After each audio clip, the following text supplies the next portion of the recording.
ফ্যানের যে আরপিএম বা স্পিড বাড়ানো কোনো হয় সাধারণত এই রেজিস্ট্যান্স কুণ্ডলী দিয়ে। কিভাবে?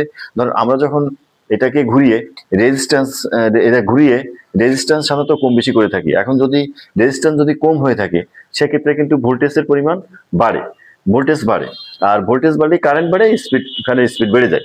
আর যখন রেজিস্ট্যান্স আমরা বেশি করে দিই সেক্ষেত্রে কিন্তু ভোল্টেজের পরিমাণ কমে, কারেন্ট কমে, আমাদের ফ্যানের স্পিডও কমে যায়। এভাবে মূলত একটা কমিয়ে অনেক সময় দেখা গেল যে আমাদের ফ্যানের স্পিড বেশি দরকার নেই, অতিরিক্ত ঠান্ডা হয়ে যাচ্ছে, সেক্ষেত্রে কিন্তু ফ্যানের স্পিড কম বেশি করা লাগতে পারে। সেক্ষেত্রে আমরা সেই কথা চিন্তা করে এই ধরনের একটা ডিজাইন ইলেকট্রিক্যাল করা হয়ে থাকে। একটা ফ্যানের কম বেশি করার জন্য একটা নব বা একটা রেজিস্ট্যান্স কুণ্ডলী থাকে, আর একটা হচ্ছে আমাদের একটা সুইচ থাকে ফ্যানটাকে অন অফ করার জন্য। কারণ আমি যদি অন অফ সিস্টেম না রাখি তাহলে তো ফ্যান ঘুরতেই থাকবে, কখনো বন্ধই হবে না।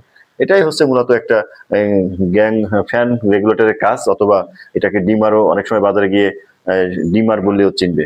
আজকে এই পর্যন্ত। আমি সৌমেন মন্ডল। আমার ফেসবুক পেজ, ইনস্টাগ্রাম, টিকটক ও ইউটিউব চ্যানেল সৌমেন ইঞ্জিনিয়ার। আপনারা আরো ভিজিট করবেন আরো অধিক জানার জন্য। ধন্যবাদ সবাইকে।